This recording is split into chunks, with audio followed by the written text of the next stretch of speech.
Shalom, shalom, bonsoir chez vous, peuple de Dieu, bonsoir à vous qui êtes connectés encore ce soir sur ce programme du Paraclet, un programme au cours duquel nous sommes bénis, un programme qui vise l'édification pour la maturité de l'enfant de Dieu. Et nous pensons que Dieu, qui sait toutes choses, bénit encore ces instants. J'espère que vous allez très bien chez vous et qu'ensemble, maintenant, ce soir, nous pouvons écouter une exhortation que le Seigneur veut bien nous donner. Et avant tout, j'aimerais donc nous inviter à la prière pour bénir le Seigneur qui permet ces moments, mais aussi pour recommander nos cœurs. Élevons nos voix et prions. Seigneur, nous voulons élever ton saint nom, toi qui vis éternellement, tu es notre Père, et nous te bénissons pour ces moments. Nous voulons te rendre la gloire pour le Paraclet. Nous savons que ces quelques temps que tu nous donnes encore ce soir sont pour notre vie, pour notre édification. C'est la raison pour laquelle, dans le nom de Jésus, nous voulons te confier nos cœurs et prier afin que ta parole, ô Dieu, nous fasse du bien, qu'elle nous restaure, qu'elle nous guérisse, qu'elle ouvre nos yeux, qu'elle illumine les yeux de nos cœurs, Seigneur, et qu'elle nous donne de nous attacher à toi. Laisse que toute la gloire te revienne, Père, dans le précieux et beau nom de Jésus, ton Fils. Amen. Gloire à Dieu. Alors, bien-aimés, ce soir, j'aimerais, par la grâce de Dieu, nous entretenir autour du thème l'action de grâce. Alors, lorsqu'on regarde historiquement et dans une approche définitionnelle, on comprend que l'action de grâce traduit une attitude de reconnaissance, de gratitude de l'homme vis-à-vis de Dieu. Donc, l'homme qui regarde à sa vie et qui contemple les bienfaits de l'Éternel, à un moment donné, s'arrête pour dire: ah Seigneur, je te bénis, je te remercie à cause de l'amour que Dieu manifeste vis-à-vis de lui. Alors dans l'Ancien Testament, l'origine du mot hébreu qui a donné action de grâce, en fait ce mot hébreu est shelem, qui signifie offrande de paix, récompense, sacrifice pour alliance ou amitié, sacrifice volontaire de remerciement. Donc shelem nous a donné action de grâce et nous pouvons lire un texte qui se trouve dans le livre d'Exode, le chapitre 20, je lirai le verset 24, je lirai le verset 24 en effet. Tu m'élèveras un autel de terre sur lequel tu offriras tes holocaustes et tes sacrifices d'action de grâce, tes brebis et tes bœufs. Alors, je relis ça. Tu m'élèveras un autel de terre sur lequel tu offriras tes holocaustes et tes sacrifices d'action de grâce. En hébreu, c'est le mot shelem qui est là pour dire action de grâce, tes brebis et tes bœufs. Partout où je rappellerai mon nom, je viendrai à toi et je te bénirai. C'est l'Éternel donc qui s'adresse à Israël alors que Israël est sorti d'Égypte, a traversé la mer Rouge. On peut également lire un autre passage qui se trouve dans le même livre d'Exode au chapitre 24. Je lirai les versets 4 à 5. La Bible dit: Moïse écrivit toutes les paroles de l'Éternel. Puis il se leva de bon matin et il bâtit un autel au pied de la montagne et dressa 12 pierres pour les 12 tribus d'Israël. Verset 5. Il envoya des jeunes hommes, enfants d'Israël, pour offrir à l'Éternel des holocaustes et immoler des taureaux en sacrifice shelem, en sacrifice d'action de grâce. Donc l'action de grâce traduit donc cette attitude de reconnaissance. Elle est une expression de gratitude d'un cœur à Dieu. Deutéronome 8 dit, au verset 10, « Lorsque tu mangeras et te rassasieras », ce sont les paroles de Moïse, en fait, qui exhortent le peuple de Dieu, sachant que la terre promise est juste devant eux. « Tu béniras l'Éternel ton Dieu pour le bon pays qu'il t'a donné. » Donc, dans cette recommandation, on voit bien l'orientation qui est donnée au peuple de Dieu de bénir l'Éternel. Il s'agit donc de remercier Dieu pour ce qu'il a fait. Dans l'Ancien Testament, on comprend qu'il y a un lien étroit entre l'action de grâce et l'offrande. L'offrande étant justement cette expression extérieure de la reconnaissance envers Dieu. Faire une action de grâce était donc synonyme de se présenter devant l'Éternel.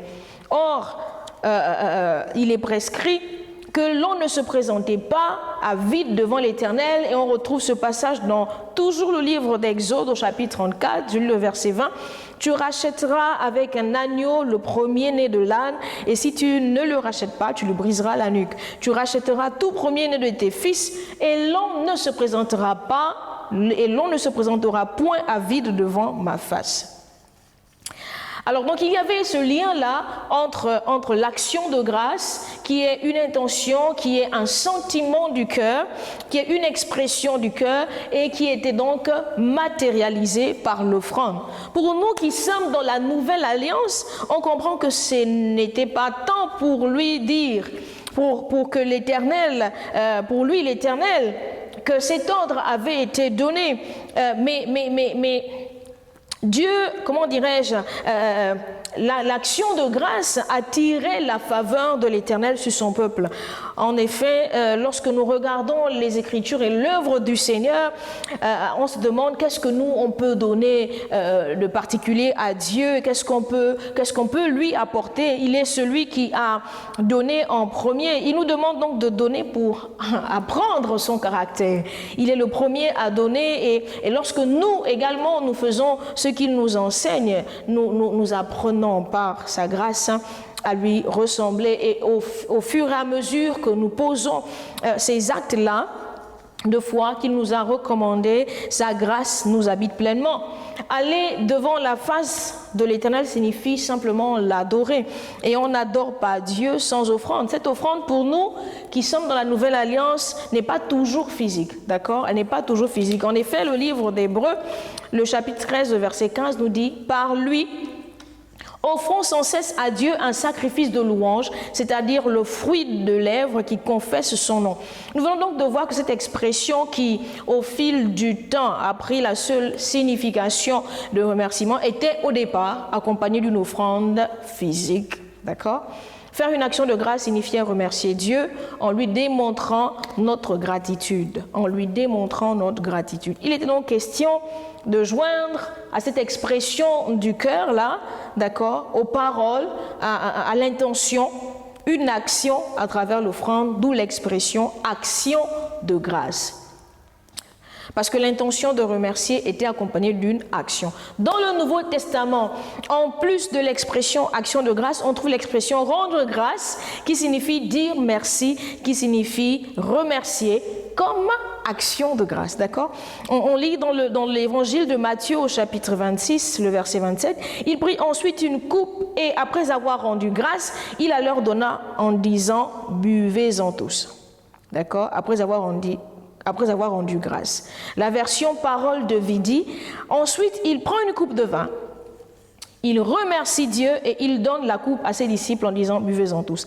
Les Saintes Écritures nous exhortent à travers plusieurs passages à adresser à Dieu des actions de grâce, à lui rendre grâce, et généralement la bénédiction qui est rattachée à cette action nous est clairement indiquée. J'aimerais ce soir nous partager quelques éléments particuliers de l'action de grâce.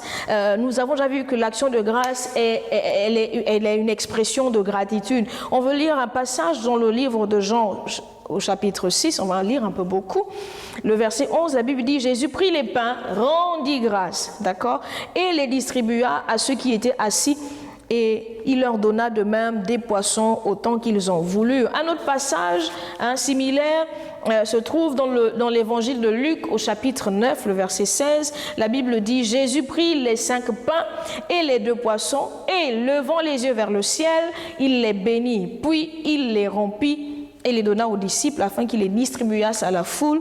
Tous mangèrent et furent rassasiés, et l'on emporta 12 paniers pleins des morceaux qui restaient. » Lever les yeux vers le ciel nous montre clairement que Jésus reconnaît que tout lui vient du ciel, que tout lui vient du Père, que tout lui vient d'en haut. Ce que nous recevons nous vient d'en haut. C'est la raison pour laquelle lui, il lève les yeux vers le ciel et bénit le nom de Dieu. Si nous reconnaissons que tout nous vient du Père, nous aurons toujours des sujets d'action de grâce. Si nous reconnaissons que la vie nous vient de Dieu, nous aurons toujours un sujet pour lui dire merci. Si nous reconnaissons que la santé que nous avons vient de Dieu, nous aurons toujours un sujet d'action de grâce. Alléluia.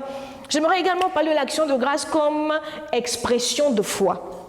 Alors, le passage que je vais lire se trouve dans l'Épître aux Philippiens, le chapitre 4. Les versets 6 à 7 disent « Ne vous inquiétez de rien, mais en toute chose, faites connaître vos besoins à Dieu par des prières et des supplications avec des actions de grâce. Et la paix de Dieu qui surpasse toute intelligence gardera vos cœurs et vos pensées en Jésus-Christ. » Je lis la version parole de vie. « Ne soyez inquiets de rien, mais demandez toujours à Dieu ce qu'il vous faut.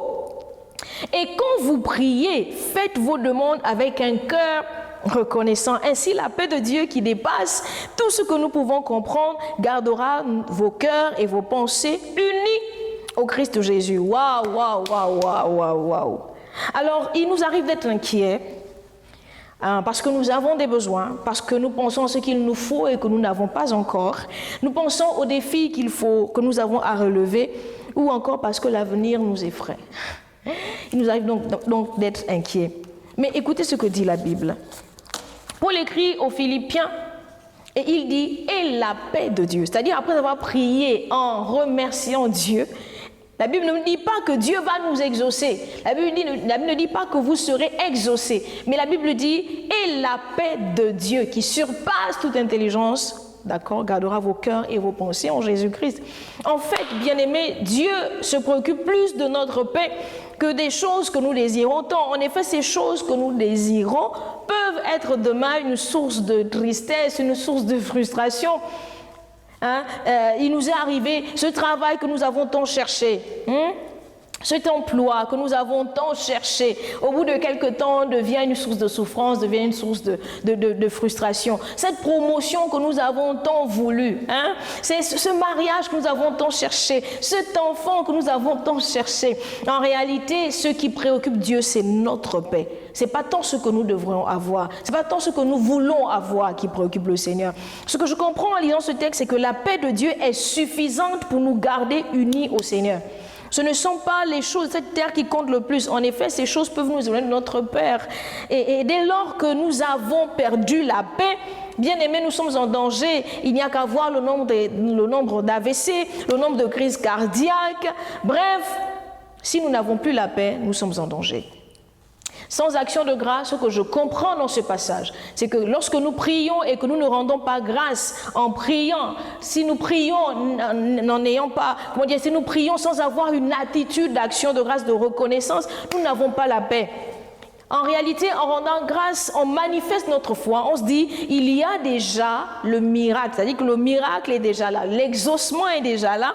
L'exaucement est acquis et peut-être pas encore matérialisé ou manifesté, mais par la foi, nous croyons que ce que nous demandons à Dieu est déjà là. C'est la raison pour laquelle nous ajoutons des remerciements à notre prière.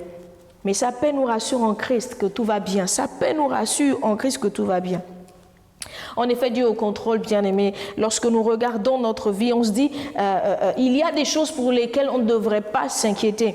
Et lorsque l'inquiétude viendra, la Bible nous exhorte d'aller dans la présence de Dieu, même si nous pleurons, même si nous supplions, mais que ce soit avec un cœur reconnaissant.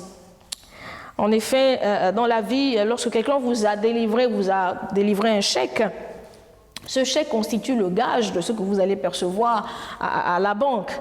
Dieu est le grand pourvoyeur.